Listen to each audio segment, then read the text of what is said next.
Olá pessoal, sejam bem-vindos ao canal. Se você ainda não é inscrito, se inscreva, já deixa o seu like, que o caso de hoje é aquele da Lori Bray.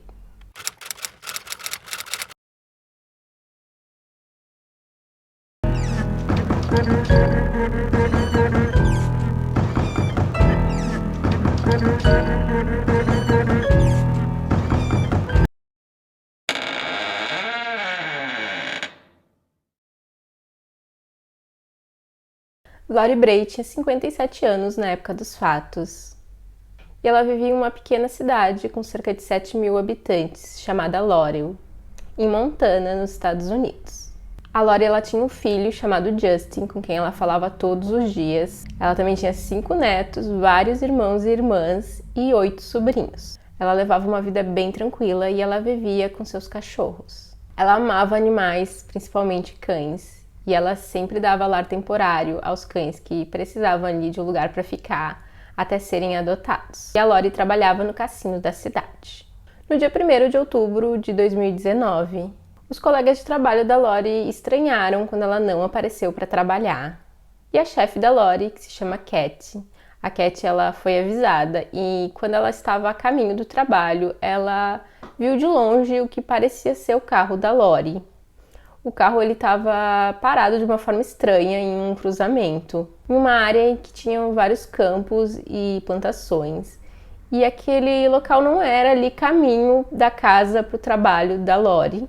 E como não tinham comércios ali, não tinha muita razão para a Lori ter passado por aquele local. Não parecia ter ninguém no carro. Bom, é claro que ela tenta falar com a Lori, mas ela não consegue. Então ela liga para o Justin, o filho da Lori. E o Justin, ele conta que ele já tinha achado estranho que a mãe dele não tinha ligado aquela manhã para ele, como ela fazia todos os dias. Ele também liga para a mãe, que também não atende, então ele vai até a casa da Lori, porém não há nenhum sinal dela por lá. Ele então se encontra com a Cat e os dois vão até o carro e ele confirma que aquele era mesmo o carro da mãe dele. E no banco de trás do carro era possível ver que estava a bolsa da Lori, o telefone celular e algumas roupas. Então ele de imediato percebe que tem algo de errado e chama a polícia. A polícia vai até o local e logo eles encontram manchas de sangue no banco de trás do carro, o que deixa o Justin ainda mais preocupado. A polícia também encontra uma pegada de lama que estava no lado do passageiro dentro do carro da Lori. Junto com as roupas estavam algumas roupas íntimas e haviam sinais que essas roupas íntimas possivelmente tinham sido tiradas, tinham sido removidas à força, já que elas estavam rasgadas. A Lori é dada como desaparecida e a comunidade começa uma busca por ela. Como eu falei, aquela era uma região que tinha muitos campos e muitas plantações, então quando chegou a noite, quando escureceu, eles tiveram que parar as buscas e então reiniciaram no dia seguinte. E a polícia ela também verifica as imagens da câmera de segurança do cassino em que a Lori trabalhava. Então eles verificam aquele dia anterior, o dia que ela tinha trabalhado ali pela última vez. E nas imagens a Cat ela conseguia ali dizer quem eram quase todas as pessoas, já que ela conhecia quase todo mundo que frequentava o cassino. Bom, entre as pessoas vistas, uma das pessoas que chamou a atenção ali dos investigadores era um jovem chamado Diego Hernandes. Nas imagens, ele pede uma bebida para Lori e antes de servir a bebida, ela pede para verificar a identidade dele. Então ele mostra a identidade e ela entrega a bebida a ele. Um tempo depois, ela fala novamente com ele, avisando que eles já estavam fechando. O Diego então deixa o local e a Lori ela termina ali de limpar as coisas para poder fechar o cassino. Então depois, por volta das 11h20, ela é vista pegando a bolsa e saindo do local. E o carro dela estava estacionado bem em frente à entrada ali do cassino. Então, nas imagens de câmera de segurança, era possível ver a Lori saindo e caminhando em direção ao carro. Porém, em um momento ela para e dá meia volta. E então ela parece estar falando com alguém. Essa pessoa ela não é vista nessa imagem. Ela estava como se ela tivesse encostada ali na parede do cassino. Então não era possível vê-la. Mas em seguida aparece a Lori e um jovem entrando no carro dela.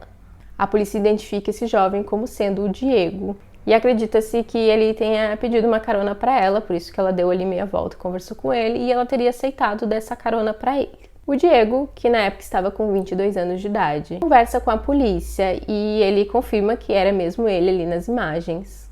E ele conta que a Lori tinha oferecido uma carona para ele e que então ela tinha deixado ele em casa, mas que ele não a viu mais após isso. Mas apesar da história do Diego ser razoável, a polícia ela não podia ignorar o fato de que o rosto do Diego estava cheio de arranhões. Quando questionado, ele conta que 2 dias antes ele tinha entrado em uma briga com um amigo dele e por isso que ele estava com aqueles arranhões.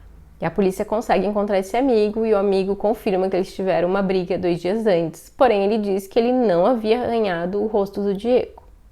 E nas imagens de câmera de segurança ali do cassino, não dava para perceber se ele estava ou não com os arranhões, já que teria sido 2 dias antes, supostamente ele já estava com os arranhões naquele momento, mas a qualidade da imagem não era boa o suficiente para os investigadores conseguirem ver se ele já estava arranhado. Porém, o Diego ele esteve num outro bar antes de ir para o cassino. Então, nas imagens desse bar, a polícia conseguia ver claramente que ele não estava com nenhum arranhão no rosto. No dia 2 de outubro, um homem informa a polícia que ele havia encontrado um corpo. Era o corpo de uma mulher que havia sido agredida violentamente. E logo a polícia confirma que se tratava da Lori. Próximo ao corpo, havia uma pegada idêntica à encontrada dentro do carro da Lori. O corpo ele não estava muito distante do local onde o carro foi encontrado. E os investigadores, eles verificam os locais onde o celular da Lori havia captado sinal. Entre eles estava o cassino, o local onde o corpo foi encontrado e também a casa, um local próximo à casa do Diego. Lembrando que o celular foi encontrado dentro do carro. E algumas testemunhas, elas dizem aos investigadores que elas estavam naquele bar em que o Diego esteve antes de ir para o cassino. E que o Diego ele pediu carona insistentemente para diversas mulheres. E na casa do Diego, a polícia encontra as roupas que o Diego estava usando naquele dia no cassino. Elas haviam sido lavadas com algum tipo de alvejante. Um par de tênis que coincidia com as pegadas encontradas foi achado na casa do Diego. E esse tênis também havia sido lavado. E o Diego também tinha feito algumas pesquisas um pouco suspeitas na internet, perguntando, por exemplo, quanto tempo dura uma investigação e se existe um limite de tempo para uma pessoa ser investigada. E ele concorda em dar uma amostra do seu DNA, porém após fazer isso, ele muda a versão dele. Ele diz que na verdade ele e a Lori tiveram relações naquela noite, mas que ele não tinha mais a visto após isso. E o DNA do Diego era compatível com o encontrado no corpo e nas unhas da Lori. Ele então muda a história por uma terceira vez. Dessa vez ele diz que os dois eles tinham um relacionamento e que esse relacionamento já durava mais de 1 ano, mas era um relacionamento que eles mantinham em segredo. Porém, os investigadores não encontram nenhuma ligação ou mensagem entre o telefone celular dos dois nesse período de 1 ano. E nas imagens do cassino dá pra ver que eles interagem muito pouco. Ela inclusive pede naquelas imagens para verificar a identidade dele para ver se ele era maior de idade. No dia 8 de outubro, o Diego ele é detido e acusado por ter tirado a vida da Lori. Ele foi a julgamento em março de 2021 e inicialmente se declarou inocente. Porém, mais tarde ele acabou confessando ter cometido o crime. Ele foi sentenciado à prisão perpétua com um mínimo de 35 anos.